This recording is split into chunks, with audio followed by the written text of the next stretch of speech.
যে আমরা magic মুভমেন্টকে boycott করলাম বাংলা ইন্ডাস্ট্রি থেকে। আমরা লীনা গঙ্গোপাধ্যায়, শোভা ব্যানার্জি হাউসে কাজ করব না, কোনো আর্টিস্ট, কোনো টেকনিশিয়ান কেউ কাজ করবে না। ইভেন ওনারা ফিউচারে যদি অন্য কোনো প্রোডাকশন করেন, অন্য কোনো নাম নিয়ে ম্যাজিক মুভমেন্ট ছাড়া, তাতেও আমরা কাজ করব না। আমরা বয়কট করছি ওনাদের আর বাংলা ইন্ডাস্ট্রিতে কাজ করতে দেওয়া হবে না। লজ্জা উচিত।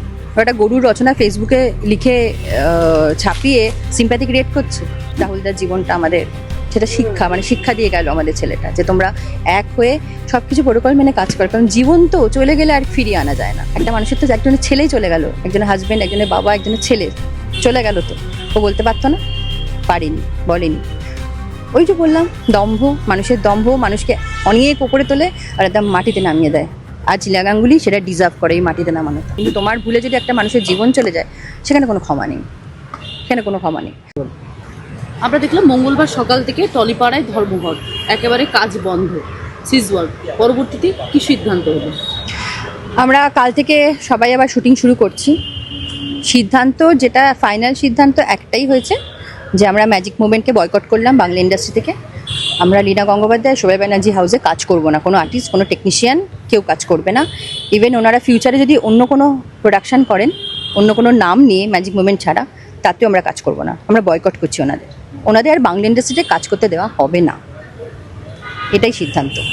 আচ্ছা দিদি, এই যে ঘটনা, মানে প্রযোজকদের একটা কাজের মধ্যে চাপ, দীর্ঘক্ষণ সময় ধরে কাজ করানো, এই বিষয় কখনো আপনি সম্মুখীন হয়েছেন?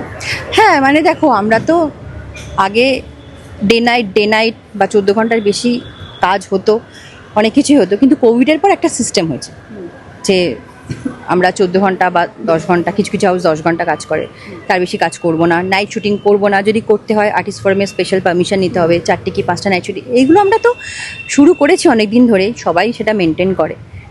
কারণ যেটা রুলস রেগুলেশন, সেই রুলস রেগুলেশন মেনে কাজ করতে হবে। যে গাফিলতিগুলো ছিল সেইগুলো আর থাকবে না। কারণ একটা গাফিলতিতেই আজ আমাদের মানুষটা চলে গেছে, সেটা তো তোমরা বুঝতে পারছো, আমরা বুঝতে পারছি। শুধুমাত্র গাফিলতির জন্য, প্রোডাকশন হাউসের গাফিলতি। আর ওই যে একটা দাম্ভিক বলে না, যে মানুষ বাড়তে বাড়তে এমন পর্যায়ে পৌঁছে যায় যে নিজেকে সে ভগবান মনে করে। কেউ তো ভগবান নয়, তুমিও রক্ত মাংসের মানুষ, তুমি ভুল করতেই পারো। কিন্তু তোমার ভুলে যদি একটা মানুষের জীবন চলে যায়, সেখানে কোনো ক্ষমা নেই, সেখানে কোনো ক্ষমা নেই। আমরা মিলেমিশে সব রকমভাবে পরিস্থিতি, ধরো একদিন হয়তো 10 ঘন্টার জায়গায় 14 ঘন্টা বা 14 ঘন্টার জায়গায় 20 ঘন্টা শুটিং করে হতেই পারে। সেটা হয়তো কাজের জন্য হতে পারে, বা পরের দিন হয়তো কোনো আর্টিস্ট অন্য শুটিংয়ে ব্যস্ত থাকবেন, তাকে সেই হতেই পারে। আমরা কি অ্যাডজাস্ট করি না? কেন করবো না? করবো। কিন্তু সেটা একটা তোমার আমার সায় দিয়ে করতে হবে। আমরা করি, মানে আমাদের যেমন প্রডিউসারকে দেখতে হবে, প্রডিউসারকেও তো আর্টিস্টকে দেখতে হবে, সেই সিকিউরিটি দিতে হবে শুটিংয়ে, তো আমরা করি। আচ্ছা, নিরাপত্তা নিয়ে একাধিক প্রশ্ন, সেখানে নিরাপত্তাকে সুনিশ্চিত করা হলো এই যে এতক্ষণ হ্যাঁ, তোমরা এসওপিটা পেয়ে যাবে আস্তে আস্তে। প্রচুর, মানে যেগুলো অনেক দিনই ছিল সেগুলো মানা হতো না।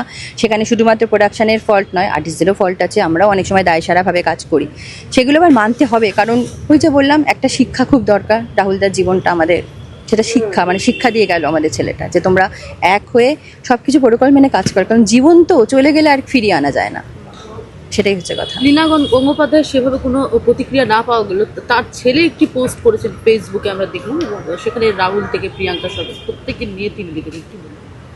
ও লজ্জা উচিত। একটা গরুর রচনা ফেসবুকে লিখে ছাপিয়ে সিম্প্যাথি ক্রিয়েট করছে। ও সমানভাবে দোষী, আমি তাই মনে করি। ও সমানভাবে দোষী।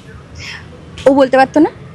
মা হয়তো, সন্তান তো, যে তুমি কোথাও গিয়ে মনুষ্যত্বটা দেখাও, তোমার বিবেকটা কাজ করছে না। ও তো ছেলে, একটা মানুষের তো একজনের ছেলেই চলে গেল, একজনের হাজব্যান্ড, একজনের বাবা, একজনের ছেলে চলে গেল, তো ও বলতে পারতো না? পারিনি, বলেনি। ওই যে বললাম, দম্ভ, মানুষের দম্ভ মানুষকে অনেক ওপরে তোলে আর একদম মাটিতে নামিয়ে দেয়। আজ লীলা গাঙ্গুলি সেটা ডিজার্ভ করে, এই মাটিতে নামানোটা।